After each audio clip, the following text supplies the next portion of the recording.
the big story last week was, like, I don't know if you guys heard this, so the cable companies are reporting big losses, right? So Charter, all these companies that provide cable, they're experiencing losses because the millennial generation is starting to grow up and have a lot of purchasing power, and they're cutting the cable, so to speak. So because they're moving to on-demand, they've got Netflix, HBO Now, all this stuff, or they're, streaming sports on some illegal channel in India or something through the internet, and so that's going down. But the big thing about that story wasn't that, because the writing's been on the wall for a long time about that. What it really was ESPN is taking a hit. So ESPN is seeing decreased viewership, and that took everybody by surprise last week in the markets, because sports fandom is as strong as it ever has been.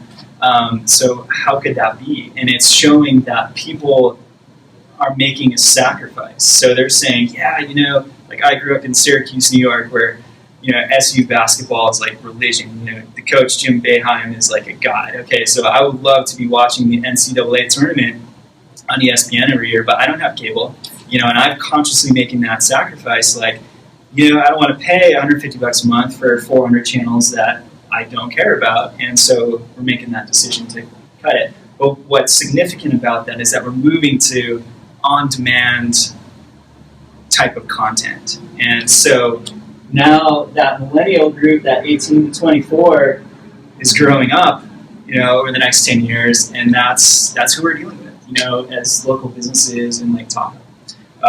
So I thought it was interesting. I was picking up the paper just yesterday, the Tribune, and there was this story on the cover. The main story was about, like, the top 5 best sandwiches in town, but this one on the side here was like, talking about South Lake Tahoe has opportunities, challenges for a new business generation. And he was talking a little bit about Tahoe Mountain Lab and the other collaborative working space that's opening up in the Tribune building. But they had a cool insight in here. It said, millennials represent the generation aged 18 to 34. And I turned 34 last week, so I guess I'm an old guy in that generation. Most of whom came to the age at the turn of the century. Pew Research said in the first quarter of 2015 that millennials make up 1/3 of the American workforce, or 53.5 million people. So, there's a big shift. And another interesting stat in that same article was the Tahoe Prosperity Center that kind of monitors job growth and that kind of thing around Tahoe. So we saw a decrease in jobs, between 2000 and 2008, which isn't surprising because of the recession. But then Jerome said, some of the recent indicators show there's been a drop in seasonal-based jobs from 50% to 44%, a sign that more non-seasonal jobs are finding root in the basin. And so they have a picture of this guy who's a programmer who actually works for some software company in Dallas, Texas, but he lives here, works at the Tahoe Mountain Lab, he's a programmer. So, so what's going on is that,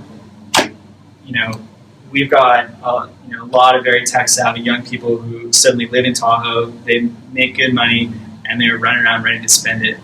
The other thing is that, these aren't people who just know the technology. Like, a lot of them are actually involved in inventing it. So we've got a lot of tourists who come up from San Francisco, Silicon Valley,